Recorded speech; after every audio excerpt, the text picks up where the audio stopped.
चलो ध्यान दो, कह रहा है अभी पॉइंट फ्लो फॉर्म जस्ट हमने स्टार्ट लिया था, तो था क्या, जैसे ही हम सुनते हैं कि हमें किसी लाइन की इक्वेशन चाहिए तो हम क्या सोचते हैं, उस लाइन पर मुझे एक पॉइंट मिल जाए, अरे बात बंद कर, उस लाइन पर मुझे एक पॉइंट मिल जाए, उस लाइन का स्लोप मिल जाए। उस पर हम कुछ जनरल क्वेश्चंस करके देख रहे थे, तो उसी में आगे बढ़ते हैं। देखो यहाँ पे कह रहा है find the equation of the angle bisector of the internal and external angle A of triangle ABC। मतलब बेसिकली यहाँ पर एक ट्रायंगल है जिसमें वर्टेक्स A के कोऑर्डिनेट्स हैं 0,0, B के कोऑर्डिनेट्स हैं 3,4 और C के कोऑर्डिनेट्स हैं 12,5, है ना। तो हमें यहाँ से ये एक तो ये चाहिए, ठीक है ना। अब ये इंटरनल एंगल बाइसेक्टर है, ठीक है ना, मतलब this angle equals to this angle, है ना। अब मान लेते हैं ये अपने पास ये D है, ये D है, ठीक है। अच्छा गौर करो, अगर एक मिल गया तो दूसरा ऑटोमेटिकली मिल गया, क्यों, वो वहां से परपेंडिकुलर जाएगा। मतलब इसके दूसरा जो एंगल बाइसेक्टर ड्रॉ करोगे वह कैसा चलेगा, ऐसा चलेगा। तो अगर एक मिल गया तो दूसरा तो मिल ही जाना। ऑल्दो इसके लिए पता है एक फंडा और है, जैसे इंटरनल एंगल बाइसेक्टर के लिए क्या फंडा होता है कि D जो है BC को रिमेनिंग टू साइड्स के रेशियो में डिवाइड करेगा, बताया था ना। मतलब आप यहाँ पे BD इज टू DC क्या कहोगे, AB अपॉन AC। और अगर आप इस रेड लाइन को ऐसे पीछे एक्सटेंड कर दो इधर कहीं, सॉरी, इसको अगर आप ऐसे पीछे एक्सटेंड कर दो तो ये इस साइड के एक्सटेंडेड पार्ट को भी सेम रेशियो में काटेगा, याद है, ये बताया था। एनीवेज यहाँ करने की जरूरत नहीं है, क्यों, क्योंकि एक मिल गया तो दूसरा तो मिल ही जाएगा, ठीक है ना। तो अब यहाँ पर सबसे पहले हम D के कोऑर्डिनेट्स निकाल लेते हैं। अब उसके लिए AB इज टू AC ढूंढ लेते हैं। तो AB अपना कितना हो गया 5 और AC कितना हो गया 13। तो यहाँ से हम D के कोऑर्डिनेट्स निकाल लेंगे। तो D के कोऑर्डिनेट्स निकालेंगे तो क्या होगा, 5 वाला C से मल्टीप्लाई होगा, यानी कि 12 इंटू 5 प्लस, ठीक है, 13 इंटू 3, 13 इंटू 3 और अपॉन 12 प्लस, सॉरी 5 प्लस 13, ठीक है, 5 प्लस 13। और ऐसे ही क्या हो जाएगा 5 इंटू 5 प्लस 13 इंटू 4 और अपॉन 5 प्लस 13। तो यहाँ से अगर देखा जाए तो D के कोऑर्डिनेट्स क्या आ गए, D के कोऑर्डिनेट्स आ गए अपने पास 24 और हो गया 39। तो 24 और 39 हो गया, हाँ सॉरी 60 और प्लस 39 99 और अपॉन 18, ये तो कट जाएगा, क्या बोल दे 11/2, अरे 11/2, है ना। और इधर देखते हैं तो ये हो गया 52 और 25 77 और नीचे हो गया 18, तो ये तो नहीं कटेगा, 77 अपॉन 18, है ना। तो अब देखो यहाँ से therefore equation of internal angle bisector, है ना। या फिर हम एक काम करते हैं, स्लोप ऑफ AD अलग से निकाल लेते हैं, नहीं तो स्लोप ऑफ AD कितना हो गया, इनफैक्ट 77 बाई, रुको ना, यहाँ पे 77 और अपॉन 18, ठीक है ना, और इंटू 11 और ऊपर 2, 7/9, नहीं स्लोप ऑफ AD है 7/9, तो दूसरे वाले का ऑटोमेटिकली क्या हो जाएगा -9/7। तो equation of internal angle bisector क्या हो जाएगा y -0, यानी कि अच्छा पासिंग थ्रू ओरिजिन लाइन होगा तो सीधा तो y = mx फॉर्मेट का हो जाएगा। तो y = 7/9x, ये हुआ इंटरनल वाले का। और equation of external angle bisector, equation of external angle bisector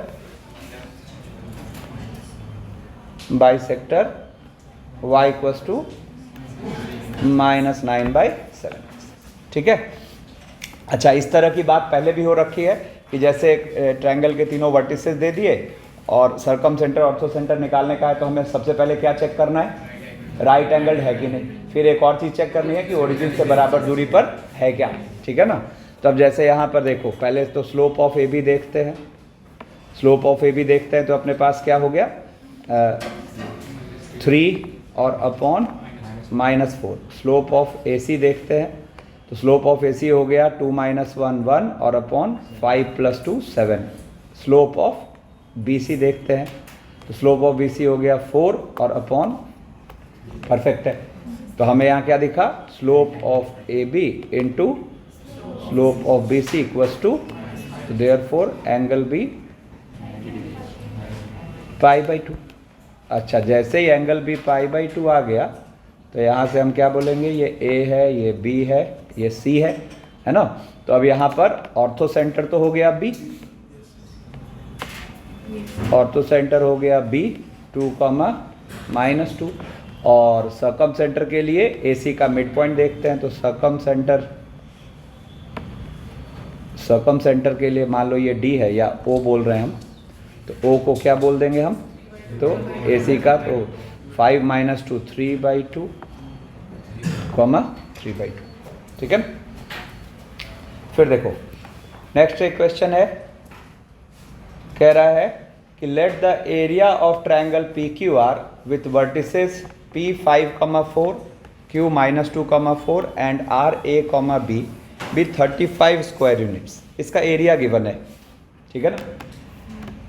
further कह रहा है if its orthocentre and centroid are 2, 14/5 और सी, डी। मतलब बेसिकली इसका ऑर्थो सेंटर नोन है, नहीं?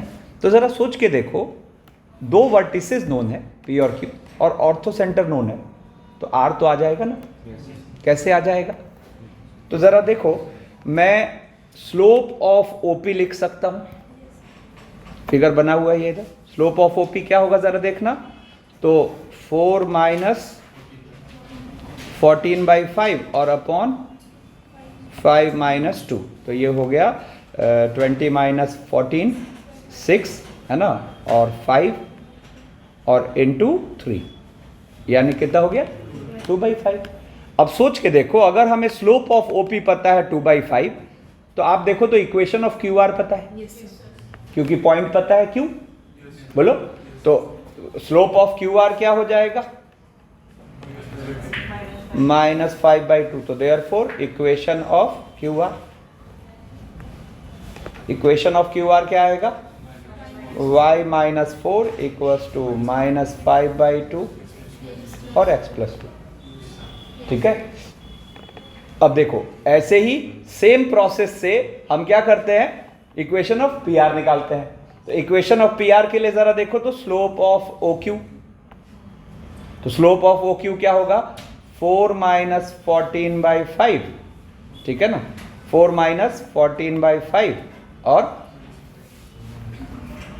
देखो एक चीज, अच्छा एक चीज और देखो, यहां एक और आसान चीज दिख रही है, पता है क्या, एक और आसान चीज दिख रही है।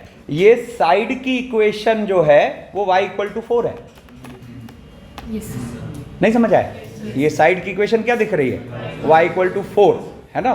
तो y = 4, तो यहां और बेहतर तरीका एक मिल गया, पता है क्या, इसको मिला देते हैं। ठीक है ना। अब जरा सोचो, ये भी तो परपेंडिकुलर है, तीसरा ऑल्टीट्यूड। तो अगर ब्लैक लाइन ये PQ है, y = 4, तो रेड लाइन क्या होगा, x = समथिंग। y = समथिंग के परपेंडिकुलर लाइन को आप क्या बोलोगे, x = समथिंग, और वो समथिंग का रोल कौन प्ले कर देगा, 2। तो आप देखो, तो यहां से आपको ये वाले ऑल्टीट्यूड की इक्वेशन क्या मिल गई, x = 2। ये मुझे एकदम से सॉल्व करते हुए दिख गया। अदरवाइज कायदे से हम क्या निकालते, पी आर। नहीं समझ आया, कायदे से हम पी आर निकालते। ठीक है ना। या फिर हम ये भी कर सकते थे कि स्लोप ऑफ पी क्यू निकालते और उससे ये वाली रेड वाली ऑल्टीट्यूड को सॉल्व करते और फिर उसको क्यू आर के साथ मतलब हम देखते। ठीक है ना। तो अब यहां से देखो, हमें x = 2 मिल गया है, और हम already x = x equal to 2 मिल गया, ये ऑल्टीट्यूड, और हम QR की इक्वेशन निकाल के बैठे हुए हैं। बोलो, तो QR की इक्वेशन निकाल के बैठे हुए हैं, तो जैसे इसमें x की जगह हम 2 डालेंगे तो y हमें मिलेगा, और हमें किसके कोऑर्डिनेट्स मिल गए, a, b, मतलब r के कोऑर्डिनेट्स। तो x इक्वल टू 2 डाला तो y क्या हो रहा है जरा देखना, तो ये हो रहा है अपने पास माइनस, और 2 डाला तो 4, तो -10 + 4 यानी कि -6। तो देयरफॉर यहाँ से r के कोऑर्डिनेट्स आपको आ चुके हैं क्या, 2, -6, मतलब अपना a है 2, b है -6, ठीक है ना। अब फर्दर क्या कह रहा है, and centroid is c, d, तो सेंट्रॉइड इज c, d, तो अब तो सेंट्रॉइड आ गया। तो अब देखो यहाँ जेई का आया हुआ क्वेश्चन है, अब ये अननेसेसरी, ये डेटा यूजलेस था, मतलब ये हमें कंफ्यूज कर रहा था कि हम एरिया को लिखें, जबकि देखा जाए तो उसकी जरूरत थी नहीं। क्या हुआ, तो यहाँ पर अब हम सेंट्रॉइड लिखते हैं, तो सेंट्रॉइड के कोऑर्डिनेट्स क्या हो गए, सेंट्रॉइड के कोऑर्डिनेट्स हो गए 5 - 2 + 2, 5/3 है कि नहीं, और 4, 4, 8 - 6 कितना, 2/3। तो देयरफॉर C हो गया 5/3, D हो गया 2/3, है ना, और C + 2D की वैल्यू हो गई, C + 2D यानी कितना हो गया, 9/3, यानी कि आंसर इज 3, ठीक है ना। चलो, तो ये अभी हमने कुछ क्वेश्चंस देखे, जैसे ही slope intercept form 2 point form आया तो हम मतलब इक्वेशंस को यूज करके क्वेश्चन सॉल्व करने को मतलब देखने लग गए, ठीक है ना। हालांकि ये सब टेक्निक्स हमें मतलब पहले से पता है, कई बार यूज कर चुके हैं, अभी थोड़ी देर में इंटरेस्टिंग हो जाएगा। अब देखो नेक्स्ट है slope intercept form. Slope intercept form में क्या क्या पता होता है, लाइन के स्लोप और उसका y इंटरसेप्ट, लाइन का स्लोप और उसका y इंटरसेप्ट, ठीक है ना। मतलब अगर मैं यहां बोल रहा हूं थीटा, तो इसका tan थीटा गिवन है m, और दूसरा ये लाइन जो है it is passing through 0, c, तो इसमें तो कुछ बचा ही नहीं। इक्वेशन ऑफ लाइन की बात करोगे, इक्वेशन ऑफ लाइन की बात करेंगे तो क्या हो जाएगा, y - c = m × x - 0, ठीक है ना। तो यहां से अपने पास एक फॉर्मेट आया y = mx + c, ठीक है ना। तो कभी भी हम किसी लाइन को इस फॉर्मेट में लिखेंगे जिसमें y एक तरफ विथ कोफिशिएंट 1 और रिमेनिंग चीजें दूसरी तरफ, इधर ध्यान दो, रिमेनिंग चीजें दूसरी तरफ, तो जो x का कोफिशिएंट होगा वो actually slope of the line होगा, और जो कांस्टेंट टर्म होगा वो उस लाइन का y पे इंटरसेप्ट होगा। तो सबसे पहला काम हम करने लगे, अपने पास मान लो कोई लाइन है px + qy + r = 0, ठीक है ना। तो मैं इसको लिख लेता हूं qy - px - r, -px - r, और फिर यहां से इसको और फर्दर प्रोसीड करता हूं, तो y आ गया -p/qx और -r/q। तो हम कह सकते हैं कि ये जो लाइन है उसके लिए जो x का कोफिशिएंट है यही इस लाइन का स्लोप है ना, और यहाँ जो है ये y पे इंटरसेप्ट है। तो ये बाद वाला कोई बड़ी चीज़ नहीं है, वो तो हम कभी भी y पे इंटरसेप्ट निकाल सकते हैं x को 0 डाल के। तो यहाँ इंटरेस्टिंग क्या है, हमने जो स्लोप निकाला, तो हमें यहाँ से ये पता है कि इसका मतलब अब के बाद the line ax + by + c = 0 will have slope -a/b। इसको लर्न कैसे रखते हैं, negative of coefficient of x upon coefficient of y, ठीक है ना। और जब बात निकली है तो अब देखो तुरंत यहां से फिर आगे बढ़ते हैं कि मान लो एक लाइन है अपने पास, मान लो एक लाइन है ax + by + c = 0। अब हमें इस लाइन से पैरेलल एक लाइन लिखना है ना। इस लाइन से पैरेलल एक लाइन माना जा सकता है ax + by और प्लस c1 = 0। सोच के देखो दोनों का स्लोप क्या होगा, -a/b, ठीक है ना। तो बेसिकली हमने ये एक्सप्रेशन कॉपी मार लिया, ठीक है। लास्ट रो फोकस हो। और ऐसे ही अगर मान लो मैं कह रहा हूं कि कोई लाइन है ax + by = 0, sorry ax + by + c = 0, ठीक है ना। तो इससे परपेंडिकुलर अगर हम कोई लाइन लिखना चाह रहे हैं तो यहाँ पर हम क्या करेंगे, x और y के कोफिशिएंट को इंटरचेंज कर देंगे और किसी भी एक जगह साइन पलट देंगे, ठीक है ना। मतलब bx माइनस ay और plus something c1 equals to 0। तो किसी लाइन से परपेंडिकुलर और किसी लाइन से पैरेलल लाइंस मानने की ये बहुत ही सिंपल टूल हो गया। जैसे फॉर एग्जांपल मान लो मैं बोलूँ क्या कि एक लाइन है 2x minus y plus 1 equals to 0। अब इससे पैरेलल हमें एक लाइन चाहिए विच इज पासिंग थ्रू 2, -4। खत्म है ना। ये हमें ये वाली लाइन की इक्वेशन चाहिए। अब दो रास्ते हैं क्या, एक तो हम स्लोप पॉइंट स्लोप फॉर्म से लिख सकते हैं। क्या लिख सकते हैं? फर्स्ट मेथड आप देखो अपने पास इस लाइन की स्लोप क्या पता है, 2, negative coefficient of x upon coefficient of y। तो इस लाइन की स्लोप पता है 2, तो स्लोप अपने पास 2 है। तो हम इक्वेशन लिख सकते हैं y minus y1 equals to 2 into x minus 2। और यही सेकेंड मेथड की बात करें तो मैं इस लाइन से पैरेलल लाइन मान सकता हूं, let the required line be क्या, 2x minus y plus C equals to 0, है ना। अब कोई मुझे c बता दे तो कौन बताएगा, ये इस पॉइंट को सेटिस्फाई कर रहा है। तो ये सेटिस्फाई कर रहा है तो क्या हो जाएगा, 4 प्लस सी इक्वल्स टू 0। यानी कि लाइन क्या आ गया, 2x minus y minus 8 equals to 0। Similar अगर हमें मान लो कोई लाइन दिया हुआ है 3x minus 4y plus 1 equals to 0 और इससे परपेंडिकुलर लाइन हमें चाहिए विच इज पासिंग थ्रू 1, -3, ठीक है ना। तो ये वाली लाइन की इक्वेशन हमें चाहिए। तो यहाँ भी दो मेथड पॉसिबल है। फर्स्ट मेथड क्या कि स्लोप अपने पास क्या है, इसका है 3/4 तो उस लाइन का होगा -4/3, ठीक है ना। तो लाइन की इक्वेशन हो गई y plus 3 equals to -4/3 into x minus 1। या फिर सेकेंड मेथड की बात करें तो सीधा बोल देंगे let the required line be. अब देखो क्या करते हैं, कोफिशिएंट पलट देते हैं और कहीं एक जगह साइन पलट देते हैं। तो 4x प्लस 3y और plus something c equals to 0।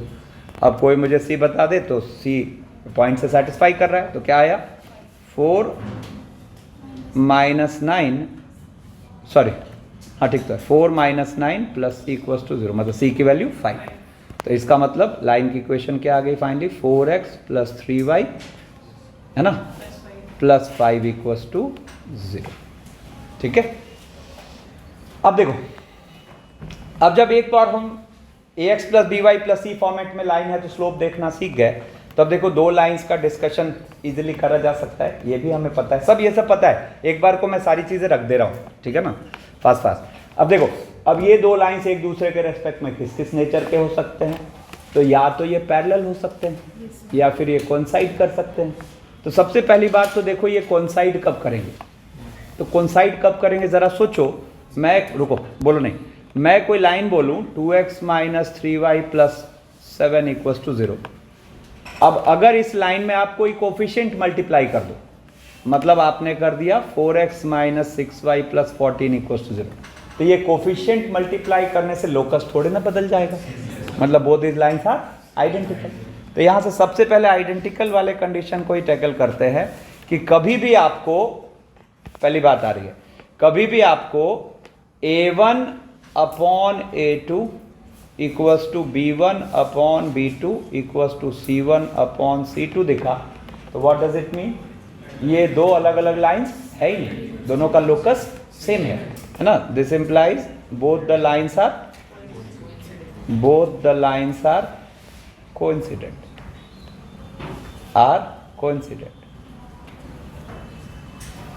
या आइडेंटिकल भी बोलते हैं, ठीक है।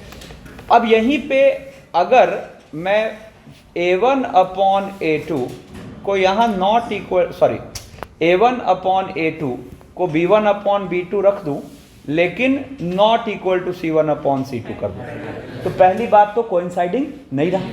अब कोइंसाइडिंग नहीं रहा और ये दोनों मिलके क्या कहना चाह रहे हैं कि लाइंस के स्लोप सेम है, ठीक है ना। अरे ध्यान दो, ये दोनों मिलके क्या कहना चाह रहे हैं, लाइंस के स्लोप सेम है। मतलब what does it mean, both the lines are parallel.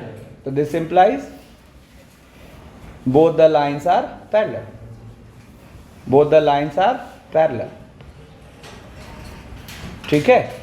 और यहीं पे थर्ड बात करें कि अगर A1 upon A2 not equal to B1 upon B2 है तो पैरेलल और कोइंसिडेंट दोनों वाला केस ऐसे ही खत्म हो गया। तो इस केस में हम श्योर हैं कि both the lines are intersecting. This implies both the lines are intersecting, both the lines are intersecting.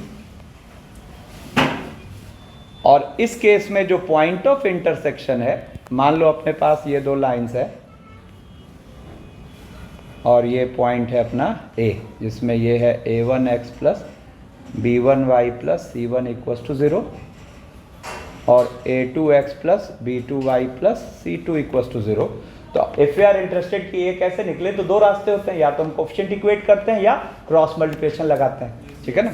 तो क्रॉस मल्टीप्लिकेशन क्या लगाते हैं जरा देखो। तो जैसे x लिया तो क्या होगा, B1 C2 minus B2 C1। Last row तुम क्या कर रहे हो,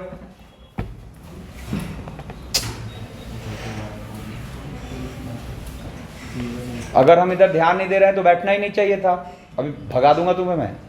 x upon B1 C2 minus B2 C1, y upon C1 A2 minus C2। ऐसा थोड़े ना कि इन लोगों को ये बातें नहीं आती हैं, हाँ, ये भी देख तो रही है ना।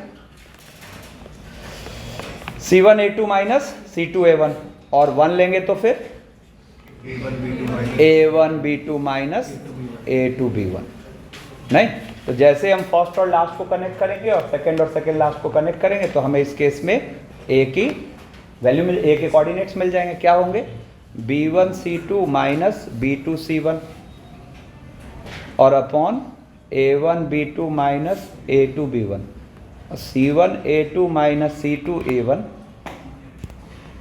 C1 A2 minus C2 A1। देखो मैं चाहता तो मैं ये सारी चीज़ें स्किप कर सकता था, बट ले रहा हूँ क्यों, क्योंकि फाइन ट्यून हो, ठीक है ना। कहीं भी एक ज़रा सा भी लूप होल है तो वो आगे इम्पैक्ट करेगा। हम है कि होशियार बन रहे, हम देख ही नहीं रहे, कुछ और चीज़ कर रहे हैं। अरे छिप के कौन बैठा है बेवकूफ, इधर आ, इधर आके बैठ, देखो मुझे। C1 A2 minus C2 A1 upon A1 B2 minus A2 B1, ठीक है। ये अपने किसके कोऑर्डिनेट्स आ गए, A के, ठीक है। तो एक बार समरी देखो, आइडेंटिकल, पैरेलल और इंटरसेक्टिंग, ठीक है। अब तुरंत इस डिस्कशन को लेके चले जाते हैं 3 लाइंस पर, ठीक है ना। तो 3 लाइंस अगर प्लेन में 3 लाइंस अगर XY प्लेन पे हैं, ठीक है ना, और ये अज्यूम कर लेते हैं कि consider 3 lines, they are pairwise non parallel, ठीक है ना, पेयर वाइज नॉन पैरेलल। अच्छा, पैरेलल तो तुरंत देखा जा सकता है अब तो, x का कोएफिशिएंट और y का कोएफिशिएंट का रेशियो। तो मान लेते हैं 3 लाइंस हैं जो कि पेयर वाइज नॉन पैरेलल है। तो ये 3 लाइंस के लिए हम क्या क्या पॉसिबिलिटी डील कर सकते हैं, क्या क्या हो सकता है।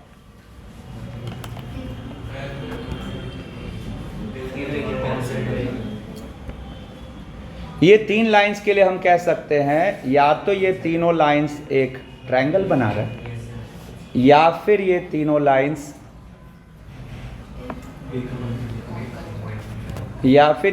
लाइंस एक ही पॉइंट पर कॉनकरेंट है। इंटरसेक्टिंग नहीं बोलते, कॉनकरेंट बोलते हैं, ठीक है ना।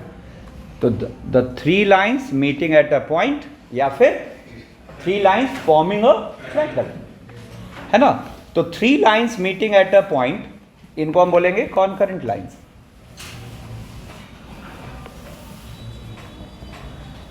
कॉनकरेंट लाइंस, ठीक है ना। तो 3 लाइंस कॉनकरेंट है, मतलब 2 का सॉल्विंग तीसरे को सेटिस्फाई करेगा।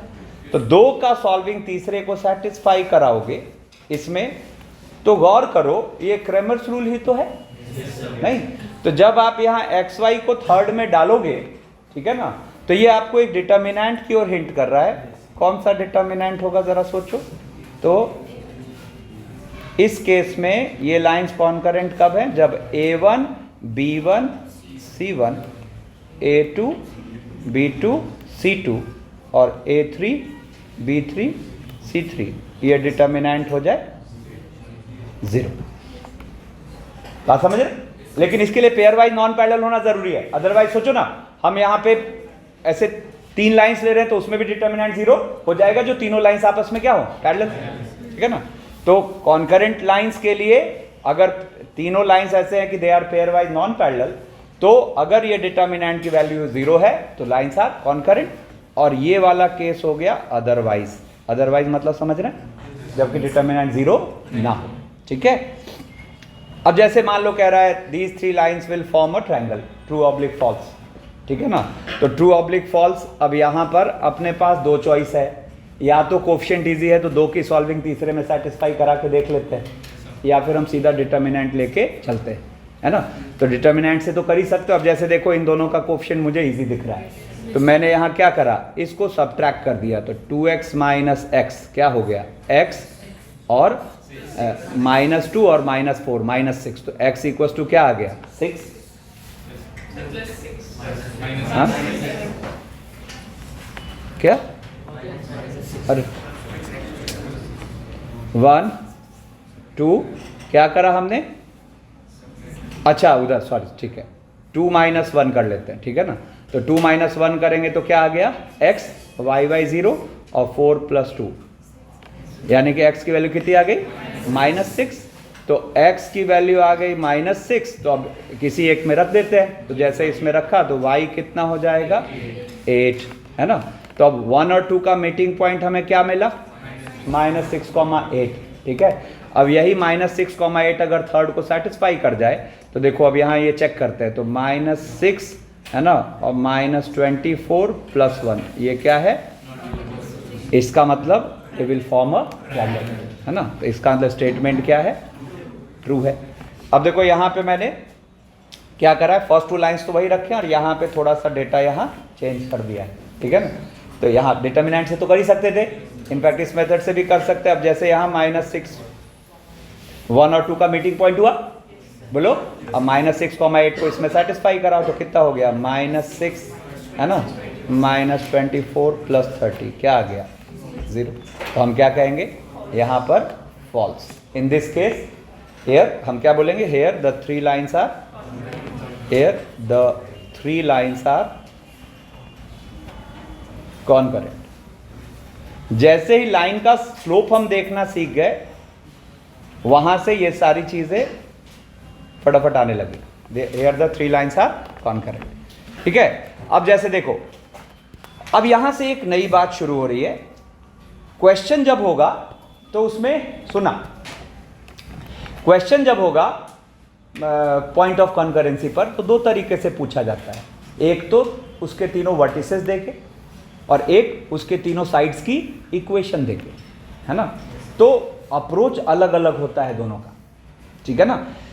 अब देखो, जैसे अब मान लो कि तीनों साइड्स गिवन है, ठीक है ना। अब तीनों साइड्स गिवन है तो हमें ऑर्थो सेंटर चाहिए, है ना। तो ऑर्थो सेंटर चाहिए तो हमें मिनिमम 2 वर्टिसेस सॉल्व करना पड़ेगा, तभी तो हम 2 अल्टीट्यूड निकालेंगे, और 2 अल्टीट्यूड निकालेंगे फिर वहां से दोनों को सॉल्व करेंगे।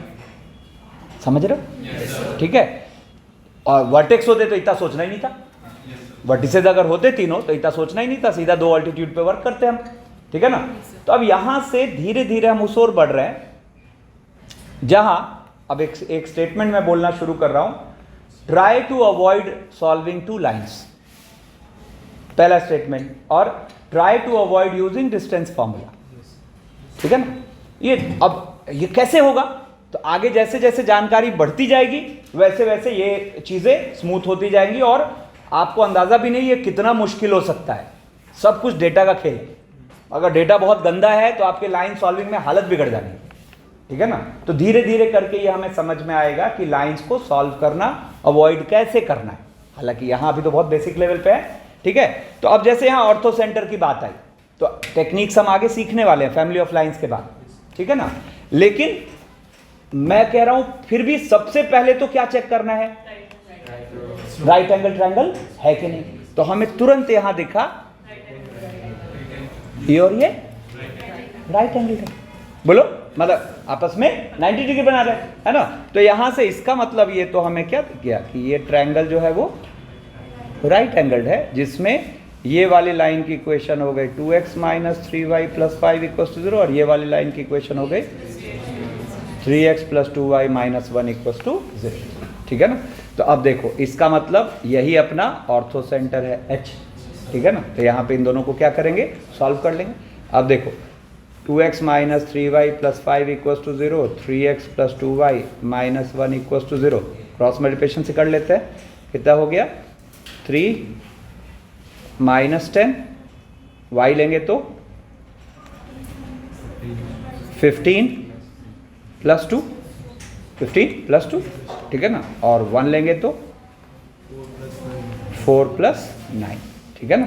तो इसका मतलब h के कोऑर्डिनेट्स क्या आ गए जरा देखो। तो h के कोऑर्डिनेट्स आ गए अपने पास -7/13, 17/30, ठीक है ना। हाँ, अगर इनकेस यहाँ पे सर्कम सेंटर पूछ दिया होता तो फिर क्या होता, फिर हमें ये दोनों पॉइंट्स सॉल्व करने पड़ते और फिर मिड पॉइंट निकालना, ठीक है ना। अब देखो यहां से अब हम नेक्स्ट में एंटर करते हैं इंटरसेप्ट फॉर्म, ठीक है ना। मतलब equation of line having x intercept a and y intercept b। तो x इंटरसेप्ट a का मतलब ये पॉइंट है a, 0 और ये पॉइंट है 0, b, y इंटरसेप्ट b दे रखा है ना। अब 2 पॉइंट फॉर्म में लाइन की इक्वेशन लिखते हैं तो क्या लिखेंगे y - a, ठीक है ना। देखो सॉरी y - 0 और इक्वल स्लोप का मतलब क्या हो गया b - 0 अपॉन, है ना, और x - a, ठीक है ना। तो जरा देखो तो यहां से ये y/b इक्वल्स टू क्या +1, है ना। और यहां से हम प्रोसीड कर गए एक स्टैंडर्ड फॉर्मेट में, है ना। इसी को हम कहते हैं लाइन का इंटरसेप्ट फॉर्म। मतलब अगर हम राइट साइड 1 रखते हैं और x के नीचे सारा कांस्टेंट और y के नीचे सारा कांस्टेंट, तो जो x और y के नीचे सारा कांस्टेंट है वही अपना x और y पर इंटरसेप्ट है, ठीक है ना। अब जैसे मान लो अपने पास ये लाइन दिख रहा है तो यहाँ पर इक्वेशन ऑफ लाइन इस फिगर के हिसाब से हम बोल सकते हैं x पे इंटरसेप्ट क्या है। इक्वेशन ऑफ लाइन की बात करें तो x पे इंटरसेप्ट है 5 और y पे इंटरसेप्ट है -3। तो हम बोलेंगे x/5 प्लस जो भी आ जाए इस तरह, ठीक है। अब जैसे मान लो कह रहा है find the equation of the line passing through a 4, -3 and having sum of its x intercept and y intercept equal to 5। तो हम सीधा सीधा वो लाइन मान लेते हैं, sorry x/a + y/b equals to 1, जहां हमें सम ऑफ इंटरसेप्ट क्या पता है 5। तो a + b अपने पास क्या है 5। इनफैक्ट आप चाहो तो यहां पर इसको सीधा x/a + y/5 - a भी मान सकते हो, बात एक ही है, ठीक है ना। अब हम सोच रहे हैं कोई मुझे a बता दे, तो अपने पास एक डेटा है कि इट इज सेटिस्फाइंग a, तो इट विल सेटिस्फाई a, तो इट विल सेटिस्फाई a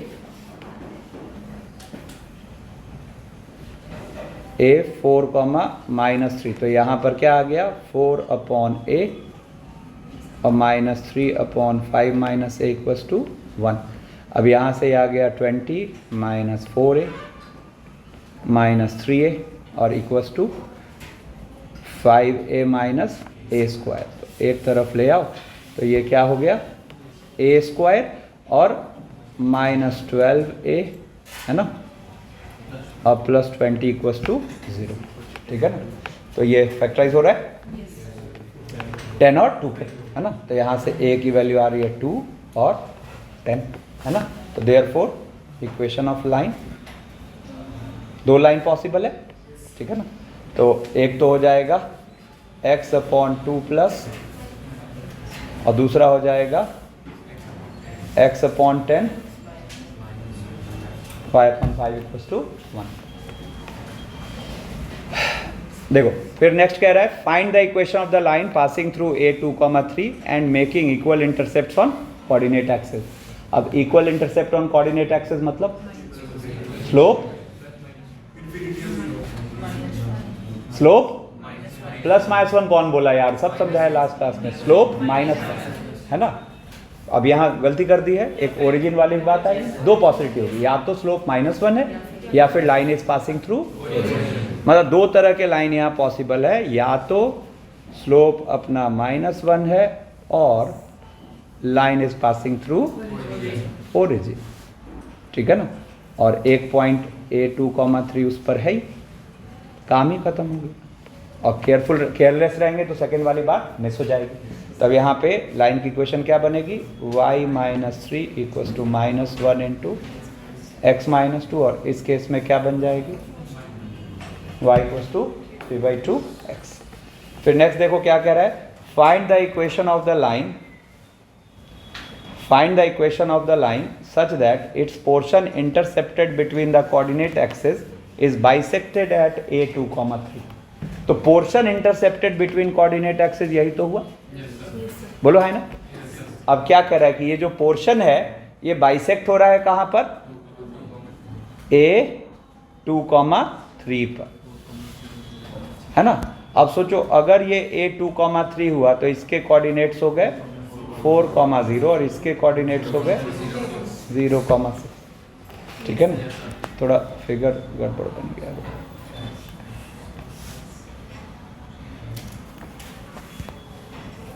कुछ ऐसा बनेगा, ठीक है ना। तो मैंने क्या कहा, यहाँ पर A2,3 इसका मिड पॉइंट है, A2,3 इसका मिड पॉइंट है, तो ये वाला पॉइंट हो गया 4,0 और ये वाला पॉइंट हो गया 0,6। तो therefore equation of the line, equation of the line आ गया x/4 y/6 = 1, ठीक है ना। अब देखो क्या कह रहा है next, find the equation of the line such that it's portion intercepted between the coordinate axis is divided by A-3,1 in the ratio 1:2 from the side of x axis. अब थोड़ा सा इंटरेस्टिंग हुआ, देखो क्या कह रहा है, एक पॉइंट है कहीं A-3,1, देखो एक बार को रफ आइडिया ले लेते हैं, यहां पर कहीं वो पॉइंट है। अब क्या कह रहा है कि हमें इस पॉइंट से पास करने वाली वो लाइन की इक्वेशन चाहिए, है ना, जिसका पोर्शन जब कोऑर्डिनेट एक्सिस के बीच इंटरसेप्ट हो, है ना, तो वो 1:2 के रेशियो में उस सेगमेंट को बांट रहा होगा from the side of x axis. तो सबसे पहली बात देखो तो एक लाइन यहां कुछ ऐसी बन गई, बोलो है ना, ठीक है ना। अब देखो ये पोर्शन इंटरसेप्ट हो रहा है कौन सा, ये वाला, और from the side of x axis इसको किस रेशियो में ये बांट रहा है, 1:2। एक तो ये पॉसिबिलिटी हो गई, और कोई पॉसिबिलिटी दिख रही है क्या,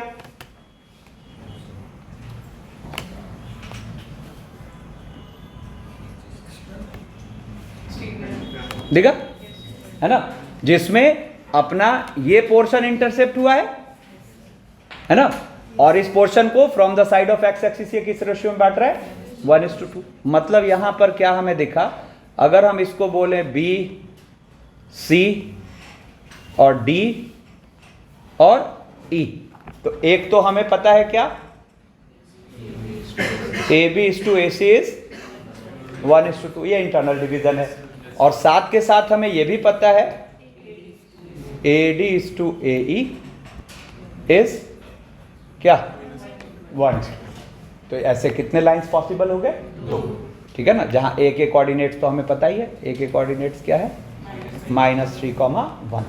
तो अब यहां पर हम क्या करते हैं, एक काम करते हैं, B के कोऑर्डिनेट्स मान लेते हैं A1,0 और C के 0,B1, और ऐसे ही D के मान लेते हैं A2,0 और इसके 0,B2। तो अब हम क्या सोच रहे हैं, कोई मुझे A1 और B1 बता दे और A2 और B2 बता दे, तो कौन बताएगा, सेक्शन फार्मूला। तो सेक्शन फार्मूला देखो, इंटरनल डिवीजन लगेगा तो 1 × 0 + 2 × -3/1 + 2, ये क्या आ गया मेरा, रुको, अरे क्या कर दिया मैंने, अरे हाँ गलती करती, 1 इंटू 0 प्लस 2 इंटू A1 और अपॉन 1 प्लस 2, इसको किससे इक्वेट कर देते हैं? माइनस। देखो किसकी वैल्यू आ गई? A1 की, ठीक है ना। और बिल्कुल this implies A1 equal to कितना हो गया? -9/2। और ऐसे ही ले लेते हैं 1 इंटू B1 प्लस 2 इंटू 0 और upon 1 plus 2, 1 into B1 plus 2 into 0 upon 1 plus 2, इसको किससे इक्वेट कर दे? 1 से। तो this will imply B1 equal to 3, ठीक है ना। तो देयरफॉर इस वाली लाइन की इक्वेशन क्या आ गई? x अपॉन -9/2, नहीं तो मतलब -2x/9 और प्लस y/3 इक्वल्स टू 1, ठीक है। ऐसे ही दूसरे में यहां पे लगाते हैं, इस बार क्या लगाएंगे?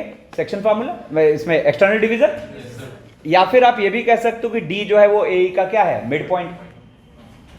नहीं समझ आया? अरे ये हिस्सा 1 और ये हिस्सा 2, मतलब d क्या हुआ? AE का मिड पॉइंट। ऐसे भी कर सकते हैं। तो d AE का अगर मिड पॉइंट है तो आप यहां से क्या कह सकते हो? -3 + 0 अपॉन 2 इक्वल्स टू A2, बोलो। और 1 + B2 अपॉन 2 इक्वल्स टू 0। तो A2 की वैल्यू आ गई -3/2 और B2 की वैल्यू आ गई -1। तो इसका इस वाली लाइन की इक्वेशन क्या हो गई? -2x/3, है ना, और माइनस इक्वल्स टू, ठीक है। चलो अब यहां से आते हैं length of perpendicular and image, इस पे बात करते हैं, ठीक है ना। तो length of perpendicular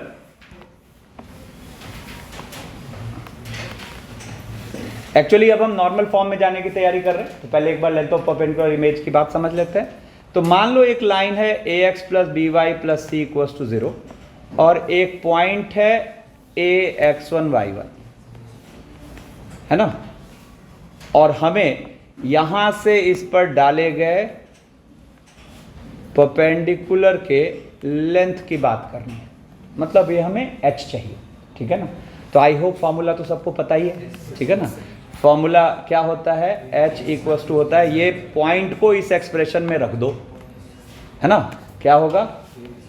ax1 + by1 + c और इस पे लगा दो मॉड और नीचे √a² + b², ठीक है ना। अब जरा सोच के देखो तो ये आएगा कैसे? कैसे डिराइव होगा? फिर उसके बाद उस पॉइंट और बोलने में अच्छा लग रहा है कि ये वाली रेड वाली लाइन की इक्वेशन निकाल लेंगे और उसके बाद फिर हम दोनों को सॉल्व कर लेंगे, है ना, लेकिन न्यूमेरिकल वैल्यू नहीं है तो हालत बिगड़ जाएगी, ठीक है ना। मतलब ये सुनने में अच्छा नहीं लग रहा, हमें लग रहा है कि हाँ ठीक है हो जाए, जब करने जाएंगे तो फिर तबाही मच जाएगी, ठीक है ना। हाँ क्या बोल देखो, अब बिल्कुल ठीक बात, एक इसको वेक्टर से भी डिराइव किया जाता है, ठीक है ना। एक पहले नॉर्मल तरीका बता देता हूं। देखो जो जनरल तरीका होगा, ये अपनी वो लाइन है, मान लो क्या है, ax + by + c 0, ठीक है ना। देखो जब तक न्यूमेरिकल वैल्यूज नहीं है तब तक दो लाइंस को सॉल्व करने की हिम्मत तो हम कर ही नहीं सकते। रुकना, इमेज जादू से थोड़े ना आता है? हाँ, वाह वाह। अब देखो क्या होगा, सुनो। तो यहां पे हम क्या करेंगे, मान लेते हैं कहीं तो ax1 y1 कोई पॉइंट है ना, और हमें इससे इस पर डाले गए परपेंडिकुलर की लेंथ चाहिए, इसको मान लो h। अब देखो हम करेंगे क्या, हम क्या करेंगे, इसको मिला देंगे। कितने लोग बात समझ चुके हैं? अब कई लोग सोच रहे हैं समझना क्या था, x y को 0 करो और x निकाल लो, तो यहां से ये लिखा हुआ है -c/a, 0, और यहां से x को 0 करके y निकाल लो तो ये लिखा हुआ है। अब आप इस वाले ट्रायंगल का, ये जो अपनी ट्रायंगल है ना, इसका एरिया 3 पॉइंट फॉर्म में लिख लो, है ना, और इसी का area half into base into height लिख दो, है ना। तो बेस की लेंथ तो आपको पता है और हाइट निकल ही आएगा, ठीक है ना। तो नॉर्मल तरीका तो इसका ये है। अब वेक्टर वाले तरीके पे आते हैं। अब वेक्टर वाले तरीके से पहले एक मज़ेदार बात बताता हूँ। देखो, आई होप प्रोजेक्शन का आइडिया है सबको, पक्का? क्या बात करते हो?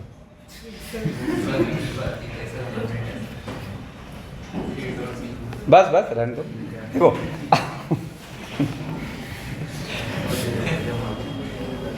मान लेते हैं कोई पॉइंट है A comma B X Y plane पे, ठीक है ना। तो जरा देखो तो ये वाले वेक्टर को हम क्या लिख सकते हैं? इतना तो जानते हैं, ठीक है ना। और जरा ये ब्लू वाली लाइन की इक्वेशन देखो तो क्या होगी? इस ब्लू वाले लाइन की इक्वेशन क्या होगी, है ना। मान लो ये अपना ए है, रुको रुको रुको, equation of O A, equation of O A हो गया y equals to B by A X, ठीक है ना। तो यानी कि B x minus A Y equals to 0, ठीक है ना। अब ज़रा देखो, यहाँ से आपको एक बात मैं लिख के दिखाता हूँ कि एक्स वाई प्लेन पे मान लेते हैं कि कोई एक्स वाई प्लेन पे मान लेते हैं कि कोई लाइन है b x minus A y plus C equals to 0। तो इसके पैरेलल हमेशा हमें एक वेक्टर पता होगा, दैट विल बी, क्या हम अग्री करते हैं इस बात को, है ना। तो ये ध्यान में रखिएगा, कई बार यूजफुल होता है ये, ठीक है ना।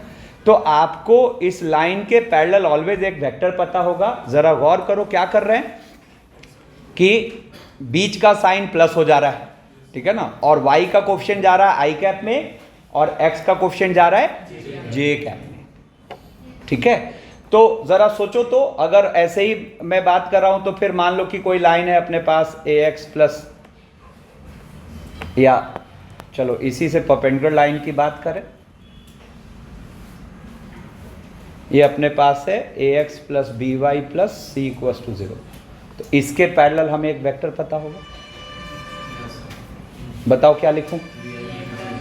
हाँ, बी एक्स, सॉरी बी आई कैप माइनस ए जे कैप, समझ रहे? बी आई कैप माइनस ए जे कैप। तो ज़्यादा कन्वीनियंट कौन सा याद रखना है? सेकेंड वाला, नहीं कि A X plus B Y plus C को 0 के पैरेलल एक वेक्टर चाहिए, it will be B I cap minus A J cap. मतलब basically coefficient of y into I cap minus coefficient of x into J cap. Got it? ठीक है। अब vector में एक कॉन्सेप्ट होता है कि एक वेक्टर है a, एक वेक्टर है b, ठीक है ना। तो आपको अगर मैंने यहां से ये परपेंडिकुलर डाल दिया तो ये जो लेंथ होती है ये होती है a dot b cap. B cap मतलब a dot b upon mod b. सोच के देखो, a कॉस थीटा ही तो है। a डॉट बी क्या हो गया? ए बी कॉस थीटा, और b कैंसिल हो गया, a कॉस थीटा। और ये वाली लेंथ होती है a क्रॉस बी कैप, यानी कि a क्रॉस b का मॉड और अपॉन मॉड बी। सोच के देखो ये क्या है एक्चुअली, अगर दिमाग लगाओ तो ये a साइन थीटा है और ये a कॉस थीटा है, ठीक है ना। तो इस पार्ट को हम बोलते हैं a वेक्टर का along the vector b component के मैग्नीट्यूड, है ना। और इस वाले पार्ट को बोलते हैं a वेक्टर के a वेक्टर का b वेक्टर के परपेंडिकुलर वाला मैग्नीट्यूड, कंपोनेंट का मैग्नीट्यूड, ठीक है। तो इन्हीं का इस्तेमाल होता है वेक्टर में और ट्रिकी तरीके से होता है। अभी तो उतने डेप्थ में हम नहीं जा रहे। अब देखो, अगर हम ये वाली बात समझ गए हैं, ये दोनों बातें अगर हम समझ गए, तो इसका अपने पास एक और मेथड आ गया जिसको कि हम कहेंगे डॉट प्रोडक्ट के थ्रू हमने निकाल लिया। ज़रा सोचो तो यहाँ पे मैंने रैंडम कोई एक पॉइंट बी मान लिया, दैट इज अल्फा बीटा मान लिया, बोलो ना, ठीक है। तो ये अल्फा बीटा मान लिया, और अगर देखा जाए तो हमें ए बी वेक्टर दिख रहा है, ए बी वेक्टर, ठीक है। और मैं ये जो रेड लाइन है इसके अलोंग एक वेक्टर मान लेता हूं, तो जरा सोचो तो अभी ब्लू वाली लाइन क्या है, A X plus B Y plus C equal 0। तो रेड लाइन वाली की रेड लाइन के लिए क्या हम बोलेंगे, b x minus A y plus c one equal to 0। तो जरा देखो तो हमें इसके अलोंग एक वेक्टर पता है क्या, क्या लिखें, हाँ, A I cap plus B J cap. सोच के देखो, नहीं समझ आया, A I cap plus B J cap, ठीक है ना। तो देखो ये जैसे ही हम क्लियर किए, तो अब जरा सोचो तो ये H को क्या बोलोगे, ए बी वेक्टर का इस वेक्टर के अलोंग वाला कंपोनेंट, यस और नो। तो आप यहां इस H को बोल दिए क्या, ए बी या बी ए वेक्टर कुछ भी ले लो, ठीक है ना। तो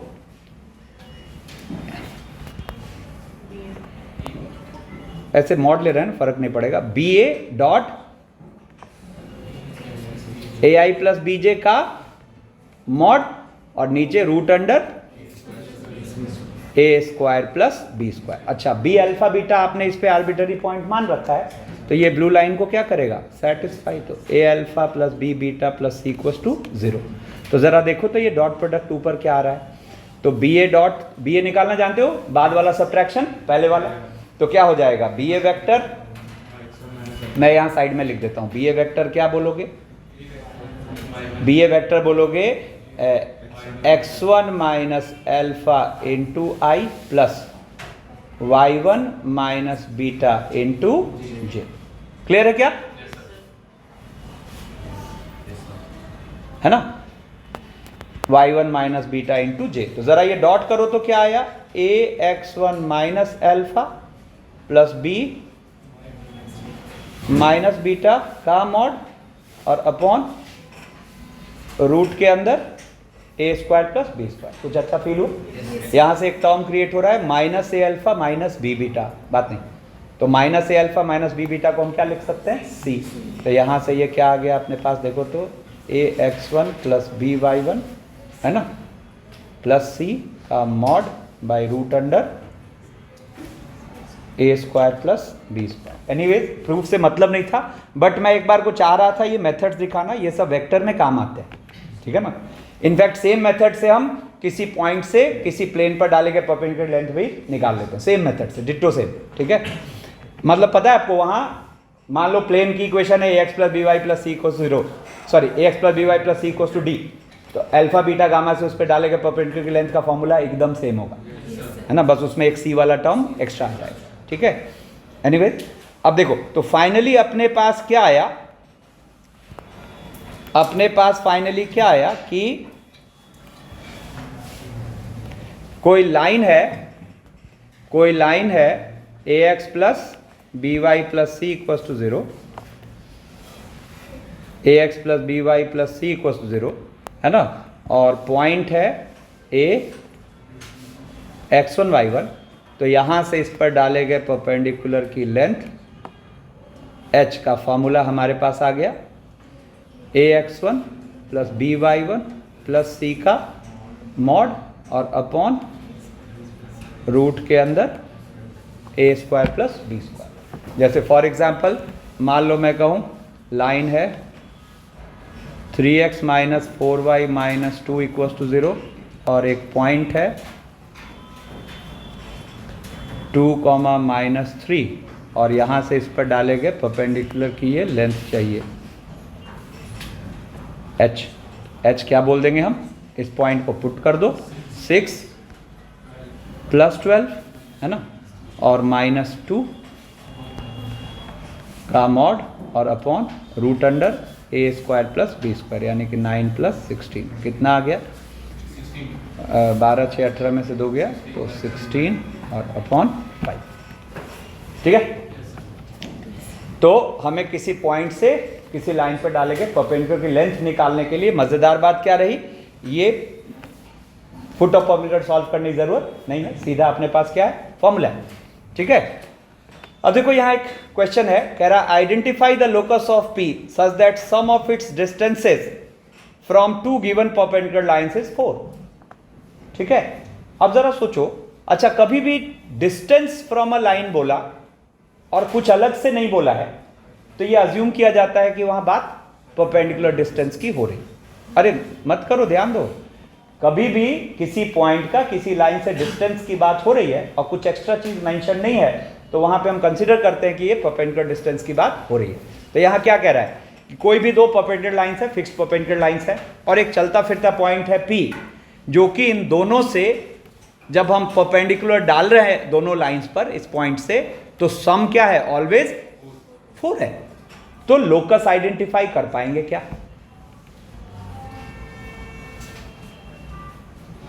अच्छा गौर करो, हमें लोकस आइडेंटिफाई करने कह रहा है, ठीक है ना। तो जब बात आइडेंटिफाई करने की हो रही है तो हम वो दो परपेंडिकुलर लाइंस कुछ भी मान सकते हैं, है ना। तो सबसे आसान क्या है, कितने लोगों ने सोचा, बढ़िया। तो यहां पे हम अननेसेसरी दो परपेंडिकुलर लाइन के पछड़े में नहीं जाएंगे, हम यहां सिंपल वो दो परपेंडिकुलर लाइंस मान लेते हैं, एक्स एक्सिस और वाई एक्सिस, ठीक है, एक्स एक्सिस और वाई एक्सिस, और इस पर चलता फिरता पॉइंट मान लेते हैं पी एच के। अब क्वेश्चन क्या कह रहा है कि इनसे परपेंडिकुलर डिस्टेंस का सम ऑलवेज फिक्स्ड है, तो लोकस आइडेंटिफाई करना है, ठीक है ना। तो बताओ पी से एक्स एक्सिस का परपेंडिकुलर डिस्टेंस, वाह, मॉड एच, है ना। पी से एक्स एक्सिस का परपेंडिकुलर डिस्टेंस हो जाएगा मॉड के, और वाई एक्सिस का परपेंडिकुलर डिस्टेंस हो जाएगा मॉड एच, है ना। तो यहां से अगर देखा जाए तो आपको क्या दिख रहा है, मॉड एच प्लस मॉड के इक्वल्स टू 4। तो therefore locus of P is क्या, मॉड एक्स प्लस कुछ जाना पहचाना है, कैसा आएगा शेप, स्क्वायर आएगा। बात समझ आ रही, ठीक है ना। देखो ना, इस तरह का शेप आ जाएगा।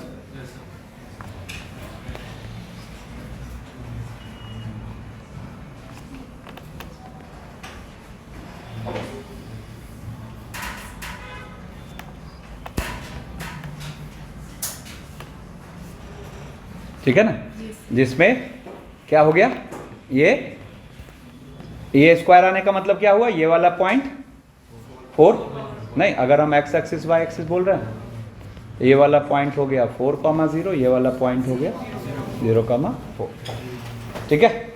चलो अब थोड़ा इमेज पे बात कर लेते हैं। तो यहाँ क्वेश्चन क्या कह रहा है, find the image of A 2,-3 with respect to the line 3x - 4y + 7 = 0। देखो 3x - 4y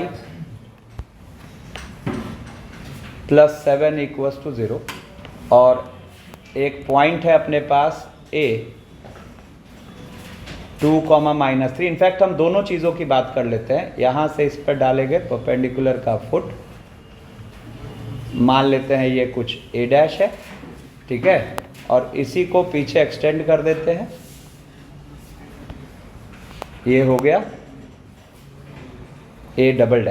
तो a' is the image of A with respect to the line. Image का, अरे कहाँ देख रहा है, इधर देख।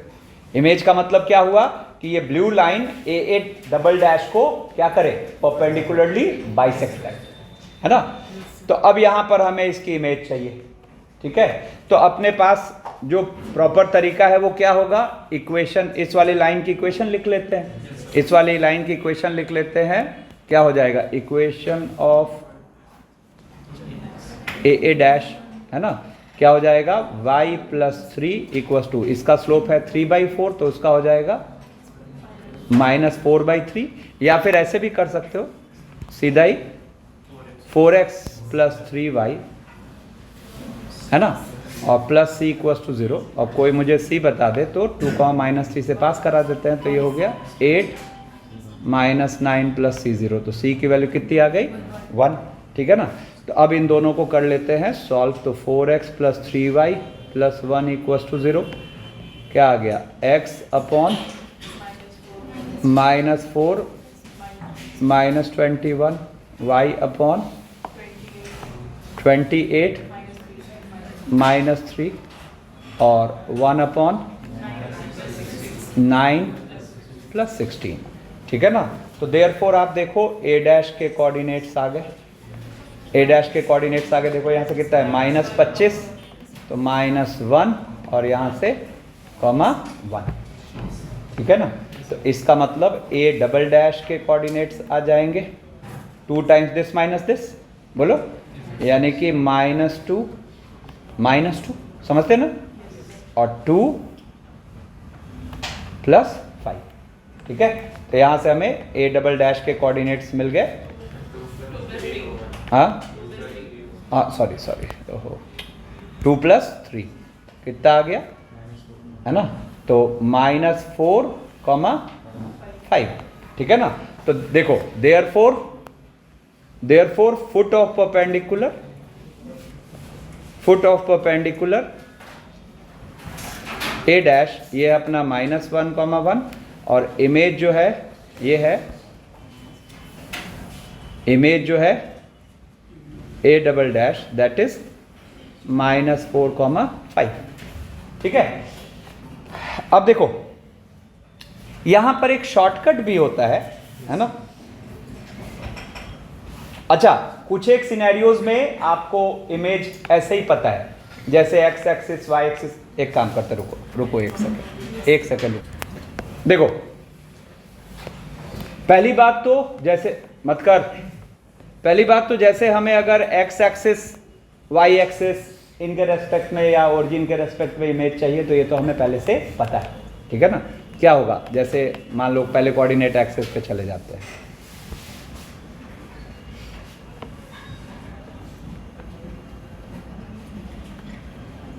मान लो कोई पॉइंट है अपना ए, दैट इज A, B, है ना। तो इसकी एक्स एक्सिस के रेस्पेक्ट में इमेज क्या होगी, मान लेते हैं ये कुछ है A डैश, ये हो जाएगा A, -B, और वाई एक्सिस के रेस्पेक्ट में इमेज हो जाएगी,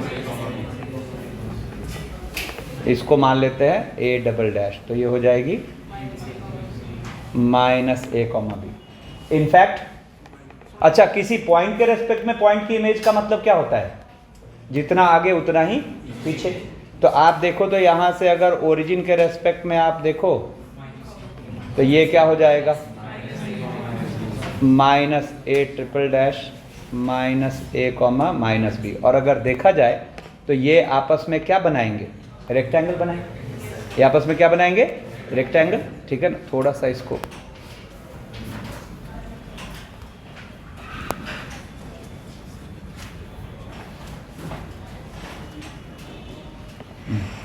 अभी, ठीक है, ये आपस में बनाएंगे रेक्टेंगल,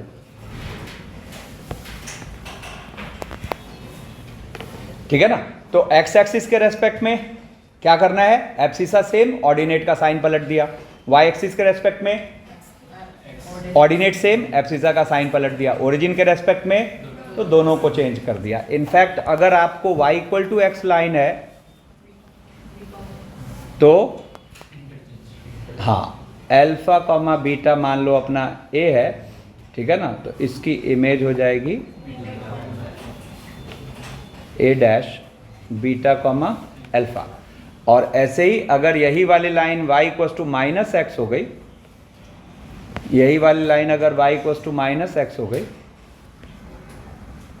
है ना, तो अगर हमें A अल्फा, बीटा का चाहिए, क्या बोलते हैं बताओ,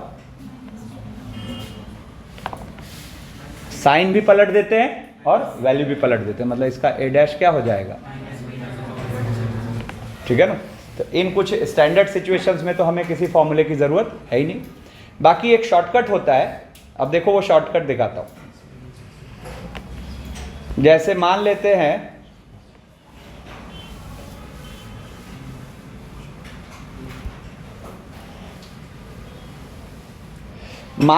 कि अपने पास पॉइंट है ax1 y1, ठीक है ना, और लाइन है ax + by + c = 0, ठीक है ना। और सिनेरियो है कि यहाँ से इस पर डाला गया परपेंडिकुलर का फुट, ठीक है ना। ये कुछ है a डैश, अल्फा, बीटा, ठीक है ना। तो यहाँ पे एक रिजल्ट होता है जो हमें लर्न रखना होता है, ठीक है। देखो वो रिजल्ट क्या है, देखो a डैश का एब्सिसा -a का एब्सिसा और अपॉन लाइन के x का कोफिशिएंट, है ना, फिर इक्वल टू होता है ए डैश का ऑर्डिनेट माइनस ए का ऑर्डिनेट और अपॉन वाई का कोफिशिएंट, और फिर ये पॉइंट को इसमें रख दो, ध्यान दो, ये पॉइंट को इसमें सेटिस्फाई कराओ, तो ये हो गया अपने पास क्या, ax1 plus by1 plus c, ठीक है ना, और upon a square plus b square, और यहाँ माइनस साइन, ठीक है ना।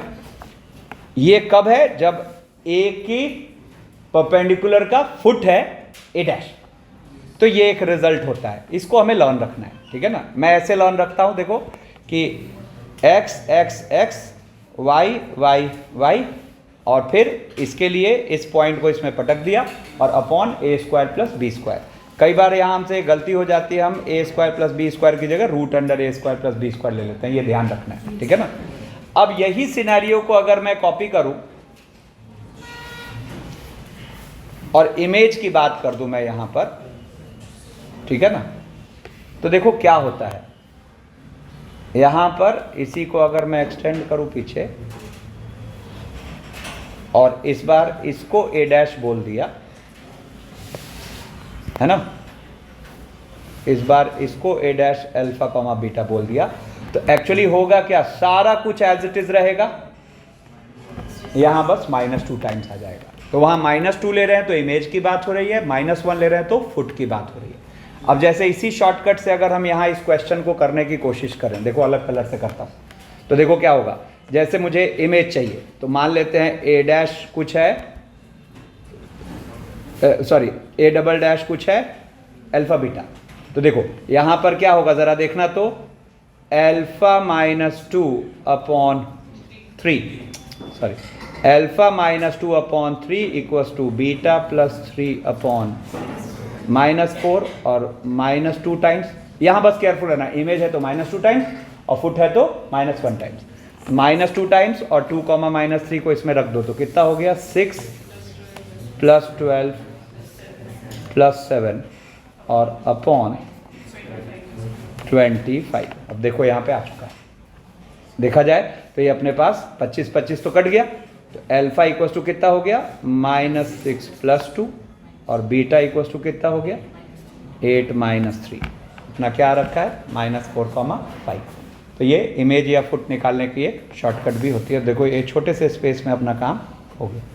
ये वहाँ काम आता है जहाँ पे लाइंस के कोफिशिएंट बड़े बड़े हो, क्योंकि लाइंस के कोफिशिएंट बड़े बड़े हुए तो ये वाला मेथड फिर क्या हो जाएगा, कैलकुलेटिव हो जाएगा, ठीक है ना, जिसको जो कन्वीनियंट लगे। अब देखो, अब यहाँ से बात करते हैं shortest distance between two parallel lines. तो shortest distance between two parallel lines, तो मान लो अपने पास एक लाइन है ax plus B Y plus C equals to 0, और या C1 मान लो, और दूसरी लाइन है ax plus B Y plus C2 equals to 0, ठीक है ना, और हमें इनके बीच का शॉर्टेस्ट डिस्टेंस चाहिए h। तो ये h का फॉर्मूला होगा mod of C1 minus C2 और अपॉन रूट के अंदर a square plus b square, ठीक है ना, ये लर्न रखना है। रही बात, अच्छा फॉर्मूला लगाते हो ध्यान रखिएगा ये कोफिशिएंट सेम होने चाहिए, ठीक है ना। तो अब रही बात इसके डेरिवेशन की, तो ये डेरिवेशन कैसे होगा, तो देखो अगर मैं इसको कुछ मान लूँ ax1 y1 है ना, तो मैं h को क्या लिख सकता हूँ ax1 plus by1 plus c2 का मॉड और अपॉन रूट के अंदर a square plus b square. क्या करा हमने, a से इस वाली लाइन पे क्या डाल दिया, परपेंडिकुलर। अब साथ के साथ देखा जाए तो a इस लाइन को क्या कर रहा है, सेटिस्फाई। तो हमें ये भी पता है कि ax1 plus by1 plus c1 equals to 0। तो आप देखो यहाँ से ax1 प्लस by1 को वहाँ क्या रख लेते हैं -c1 प्लस c2 और अपॉन रूट के अंदर a स्क्वायर प्लस b, ठीक है ना। अब जैसे मान लो ये अपने पास क्वेश्चन है, कह रहा है find the shortest distance between 2x plus 3y minus 7 equals 0 and 4x plus 6y minus 3 equals to 0। अब देखो यहाँ पर क्या हुआ, दो पैरेलल लाइंस गिवन है ना, और इनके बीच का हमें क्या चाहिए, शॉर्टेस्ट डिस्टेंस। तो हम क्या करेंगे यहाँ पर, ये पहली लाइन है, दूसरी लाइन के लिए 2 से डिवाइड कर देते हैं, तो क्या हो गया, अरे बात नहीं, 2x प्लस 3y माइनस 3/2। तो अब यहाँ से हमें इनके बीच का शॉर्टेस्ट डिस्टेंस चाहिए, तो ये h इक्वल्स टू क्या हो जाएगा 7, है ना, c1 माइनस c2, तो एक्चुअली -7 माइनस 3/2 है ना, तो 7 माइनस 3/2, वैसे भी मॉड लगा रहे हैं का मॉड और अपॉन 4 + 9, तो कितना हो गया, तो 14 माइनस 3 11/2√30, ठीक है। जैसे देखो कह रहा है 3 लाइन्स, देखो this and this form 3 sides of 2 squares. अब देखो सबसे पहले तो नोटिस करो ये और ये आपस में क्या है, और ये तीसरी लाइन उससे परपेंडिकुलर। तो अब एक बार को पहले इस सिनेरियो को कंसीडर करते हैं, ठीक है, ऐसा और ऐसा, यस नो, मतलब ये वाली लाइन हो गई अपनी x + 2y + 3 = 0, दूसरी लाइन हो गई x + 2y - 7 = 0, और तीसरी लाइन हो गई अपनी। अब क्या पूछ रहा है, देखो कह रहा है find the equation of remaining sides of these square. मतलब क्या है, ये तीनों मिलके 2 स्क्वायर्स फॉर्म कर रहे हैं। पहले हमें दिख गया क्या, क्या दिख गया, एक तो यहां बन रहा है कि नहीं, और एक यहां बन रहा है, ये वो 2 स्क्वायर्स हैं। तो क्या कह रहा है, 3 lines this form 3 sides of 2 squares, find the equation of remaining sides of this square, है ना, मतलब ये दोनों रेड लाइन की हमें इक्वेशन चाहिए। हम क्या कर सकते हैं, रेड लाइन की इक्वेशन मान लेते हैं क्या, 2x - y + लैम्डा = 0। आप दिमाग क्या लगा रहे हैं, कैसे भी करके मुझे लैम्डा की वैल्यू मिल जाए, कैसे भी करके मुझे लैम्डा की वैल्यू मिल जाए। अब सोचो तो कैसे लैम्डा की वैल्यू मिलेगी, शॉर्टेस्ट डिस्टेंस दोनों इक्वेट करते हैं, क्या होगा, तो पहले देखो दोनों ब्लैक लाइन के बीच शॉर्टेस्ट डिस्टेंस कितना आएगा जरा देखना, तो दोनों ब्लैक लाइन के बीच शॉर्टेस्ट डिस्टेंस आ जाएगा c1 - c2, यानी कि 7 - 4 का मॉड और अपॉन, हाँ अच्छा सॉरी ये वाला, ठीक है, हाँ ठीक है 7 + 3, 7 + 3 का मॉड और अपॉन 1 + 4। अब इसको इक्वेट कर देते हैं रेड और ब्लैक लाइन के बीच के शॉर्टेस्ट डिस्टेंस से, तो रेड और ब्लैक लाइन के बीच के शॉर्टेस्ट डिस्टेंस मतलब का मॉड और अपॉन √1 + 4। ऑटोमेटिकली यहाँ लैम्डा की कितनी वैल्यू आ रही है, 2, वो दोनों लाइन्स दे देगी। तो यहाँ से देखो तो दिस इम्प्लाइज लैम्डा + 4 या तो 10 है, या तो लैम्डा आ गया 6 और -14। तो इसमें से अगर एक वाली लाइन की इक्वेशन, तो देयरफॉर रिक्वायर्ड इक्वेशंस, बात नहीं, रिक्वायर्ड इक्वेशंस एक तो हो जाएगा 2x - y + 6 = 0 and 2x - y - 14 = 0, ठीक है। अब देखो बात नहीं, अब यहां एक सिनेरियो है जिसमें आपको एक पैलोग्राम दिख रहा है ना। अब चलो इसमें 2-3 बातें हम करने जा रहे हैं। पहली बात तो अगर आपको ये चेक करना है कि ये पैलोग्राम एक रोम्बस है क्या, तो कैसे चेक करोगे, ये पैलोग्राम एक रोम्बस है क्या, ये कैसे चेक करोगे, शॉर्टेस्ट डिस्टेंस, है ना। क्या होगा, तो आप सोचो यहां से इनके बीच का शॉर्टेस्ट डिस्टेंस मान लो हम बोल देते हैं h1, नहीं, और ये दोनों पैरेलल लाइंस के बीच का शॉर्टेस्ट डिस्टेंस हम बोल देते हैं h2, है ना। तो यहां से एक जरूरी बात, h1 = h2 implies h1 = h2 implies this parallelogram is a क्या, रोम्बस। तो ये माइंड में एक बार को सेट कर लीजिए, ठीक है, कि कभी भी आपको अरे ध्यान दो, कभी भी आपको एक पैरेललोग्राम के लिए पता करना है कि ये रोम्बस है कि नहीं, तो जस्ट आपको शॉर्टेस्ट डिस्टेंस चेक करना है। आप सोचो ना, हमें H1 क्या पता है, C1 माइनस C2 और upon root under 1 plus M1 square, और H2 क्या है, D1 माइनस D2 का मॉड, है ना, और upon root under 1 plus M2 square, 1 plus M2 square. ठीक है, अब देखो दूसरा टास्क यहाँ है कि हमें इस पैरेललोग्राम, मत कर,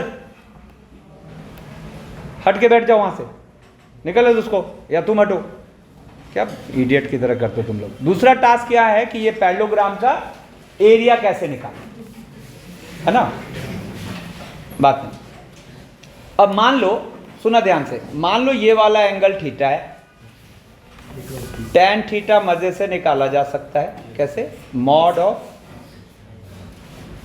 M1 minus M2 upon acute वाला एंगल निकाला जा सकता है, ठीक है ना। तो area parallelogram, area of parallelogram, parallelogram को ऐसे शॉर्ट में लिखते हैं, ठीक है ना, क्या होता है, base into height, base into height, ठीक है ना। तो बेस इंटू हाइट का मतलब हो गया, जरा सोचना, बेस इंटू हाइट का मतलब हो गया, देखो ये अपने पास H1 है ना, ये थीटा है, तो मैं इस वाले पार्ट को क्या बोल सकता हूं, अरे बाप रे, मैं पक गया ये बोलते बोलते, परपेंडिकुलर से हाइपोटेन्यूज की ओर जा रहे हैं, तो cosec theta, H1 cosec theta. तो जरा सोचो तो, अगर ये H1 कोसेक थीटा है तो ये भी H1 कोसेक थीटा है ना। तो जरा सोच के देखो तो कि क्या ये जो है ये इस पैरेललोग्राम के बेस का रोल प्ले कर रहा है ना, तो ये हाइट का रोल प्ले करेगा नहीं। तो यहां से अगर आप देखो तो हम इसको क्या कह सकते हैं, फिर से सुना, ये हुआ H1 कोसेक थीटा, तो ये भी हुआ H1 कोसेक थीटा, है ना। अब H1 कोसेक थीटा बेस का रोल प्ले कर दिया, और H2 हाइट का, तो मैं मजे से इस पैरेललोग्राम का एरिया बोल सकता हूं, बेस इनटू हाइट का मतलब H1 कोसेक थीटा का मॉड इनटू H2। हरी बात समझ। तो अब आप देखो यहां एक और इंटरेस्टिंग बात हुई कि हम बिना कोई वर्टिसेस सॉल्व किए इस पैरेललोग्राम का एरिया निकाल पा रहे हैं, जहां हमें थीटा भी पता है थ्रू दिस, और H1 H2 थ्रू दिस, ठीक है ना। तो अब देखो यहां पर इसी फॉर्मूले से एक शॉर्टकट निकलता है जिसको कि हमें याद रखना है, ठीक है ना। याद है किसी को, mod of C1 minus C2, C1 minus C2 into D1 minus D2 upon M1 minus M2 और इसका मॉड। इसको लॉन रखिए, कहां से आता है, इसी को प्रोसीड करें। tan थीटा हमें पता है, कोसेक थीटा निकाल के जब यहां रखेंगे तो यही वाली चीज आ जाएगी। तो अब के बाद यहां पर दो बातें याद रखिए, एक तो कभी भी पैरेललोग्राम को चेक करना है कि रोम्बस है कि नहीं, तो उनके बीच के शॉर्टेस्ट डिस्टेंस को हम देखते हैं कि इक्वल है क्या, इक्वल है तो रोम्बस है, नहीं तो फिर ये रोम्बस नहीं है, पैरेललोग्राम तो ये है ही, ठीक है। अच्छा, अगर हमें देखो तो क्या कह रहा था मैं, जैसे अगर हमें चेक करना है कि ये रोम्बस है कि नहीं, तो हम शॉर्टेस्ट डिस्टेंस निकालेंगे, अगर H1 H2 बराबर हो गया तो फिर रोम्बस है, नहीं तो पैरेललोग्राम तो ये है ही।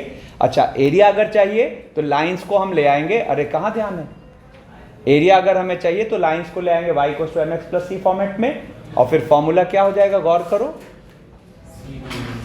इनके y के इंटरसेप्ट का डिफरेंस अपॉन, सॉरी इनटू इनके y के इंटरसेप्ट का डिफरेंस, और अपॉन दोनों स्लोप्स का डिफरेंस। एक बार लर्न करिए, दोनों स्लोप्स का डिफरेंस, ठीक है। अब देखो, अब इतनी तैयारी हो रही थी नॉर्मल फॉर्म के लिए, ठीक है ना, एक बार परपेंडिकुलर का आइडिया हो गया, ठीक है। अब नॉर्मल फॉर्म क्या कहता है, आपको एक लाइन पे, ध्यान से सुना, आपको एक लाइन पे ओरिजिन से डाले गए परपेंडिकुलर की लेंथ पता होगी। मान लेते हैं ये लेंथ है p, और ये अपना मान लो OM है, परपेंडिकुलर है ना। अब ये सुनो यहां गौर से, OM perpendicular positive direction of x axis से, OM perpendicular positive direction of x axis से एंटी क्लॉकवाइज सेंस में जो एंगल बना रहा है, मान लेते हैं अल्फा।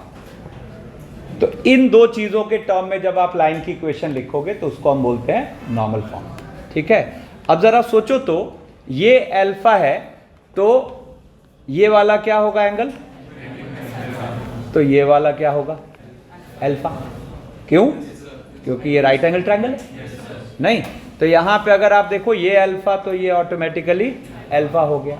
और अगर देखा जाए तो आपको फिर इस पॉइंट का कोऑर्डिनेट दिख रहा है।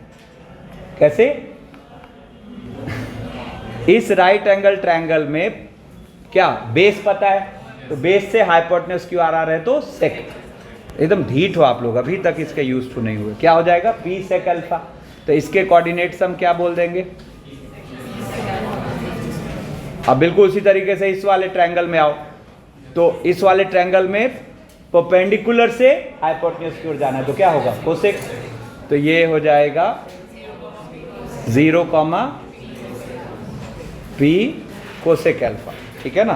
तो जब ऐसा हो गया तो अब यहां पर इक्वेशन ऑफ द लाइन हम क्या बोल पाएंगे, इक्वेशन ऑफ द लाइन बोल पाएंगे हम x upon p sec alpha, x upon p sec alpha plus y upon p cosec alpha equals to 1। तो यहाँ से फाइनली अपने पास ये एक फॉर्मेट में आ रहा है x cos alpha plus x cos alpha plus y sine alpha equals to p। जहाँ हम ध्यान क्या रखेंगे, ये एक नॉर्मल फॉर्म में आ गया इक्वेशन, जहाँ हम ध्यान क्या रखेंगे कि ये जो p है ये कोई पॉजिटिव चीज़ है, लेंथ ऑफ परपेंडिकुलर है, ओरिजिन से डाला गया है ना। और जो अल्फा है दिस विल बिलोंग टू क्या, क्लोज 0 से 2 पाई ओपन, क्लोज 0 से 2 पाई ओपन। सोच के देखो, जैसे मान लो अपने पास कह रहा है convert this into normal form. अब जरा इस लाइन को आप नॉर्मली ट्रेस करके देखो। पहले एक्स, अच्छा लाइन को ट्रेस करने की बेस्ट टेक्निक क्या, एक्स को 0 रख के वाई फील करो, वाई को 0 रख के एक्स फील करो।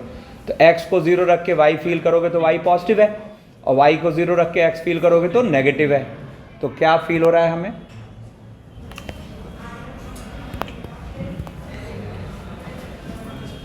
देखो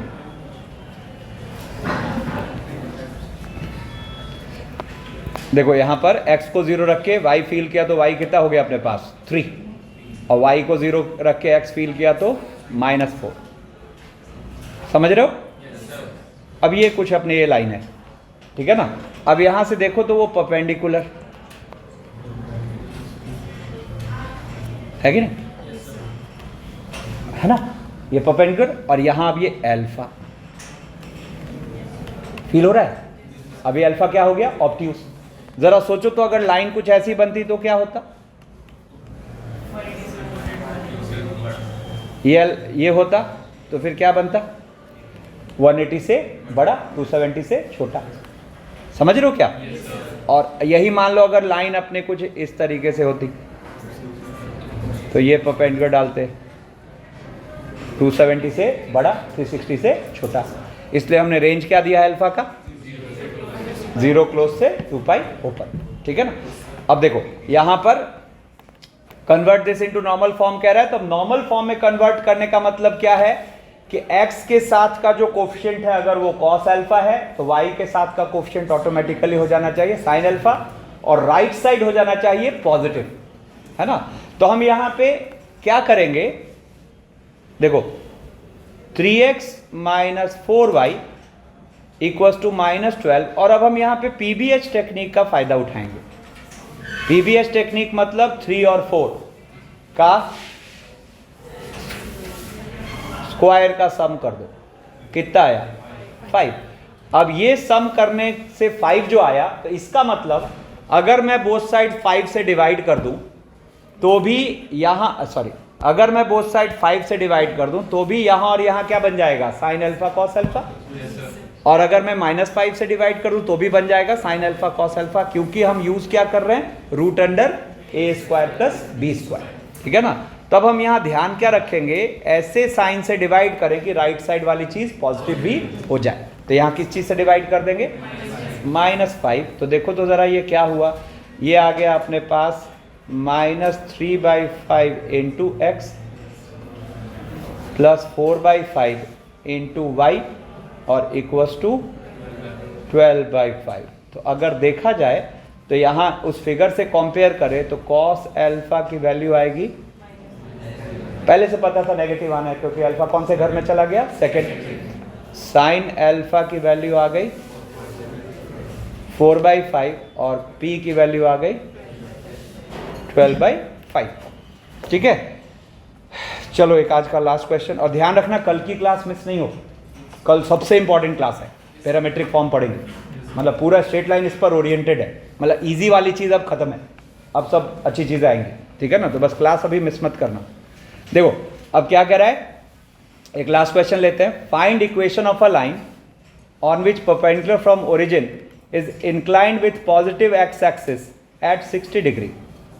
ठीक है, मतलब ओरिजिन से परपेंडिकुलर जो है वो एक्स एक्सिस से 60 डिग्री पर इंक्लाइंड है। पहले बताओ कितने लाइंस फील हो रहे हैं,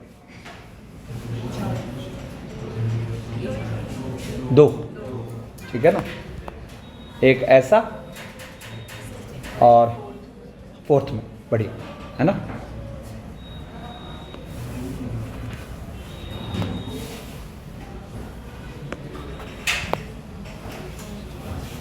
है कि नहीं, अरे बोलो ना, है ना।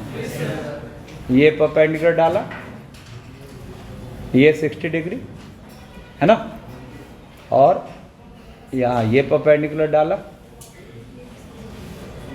क्योंकि डायरेक्शन मेंशन थोड़े ना कि क्लॉकवाइज है कि एंटी क्लॉकवाइज है, जस्ट क्या बोला है कि find equation of a line on which perpendicular from origin is inclined with positive x axis at 60 degree. ठीक है ना, and this line forms a triangle with coordinate axis of area 54√3 square unit. ठीक है ना, तो coordinate axis के साथ ये बना रहा है एरिया 54√3 स्क्वायर यूनिट्स।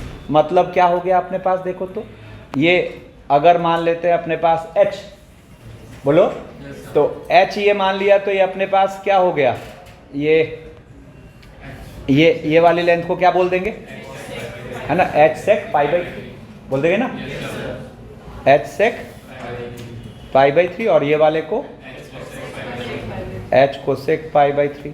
तो क्या आ गया, half into h square into sec π/3 कितना हो गया 2, और 2/√3 है ना, 2/√3। तो ये अपने पास कितना आ जाएगा 54√3। तो यहाँ से h स्क्वायर कितना आ गया, तो 2 तो कट गया, 27 × 3 यानी कि h आ गया 9।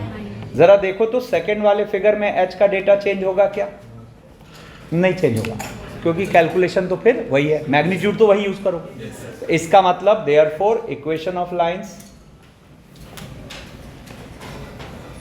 2 बनेंगे। फर्स्ट वाले में अल्फा बताओ कितना आ रहा है π/3, तो x cos alpha plus y sin alpha equals to 9। और सेकेंड वाली इक्वेशन, अब इसको क्या बोलोगे, cos 2π - π/3 यानी कि cos 5π/3, cos 5π/3 है ना। तो ये हो जाएगा अपने पास क्या, x cos 5π/3 है ना, प्लस y sin 5π/3। चलो आज के लिए इतना।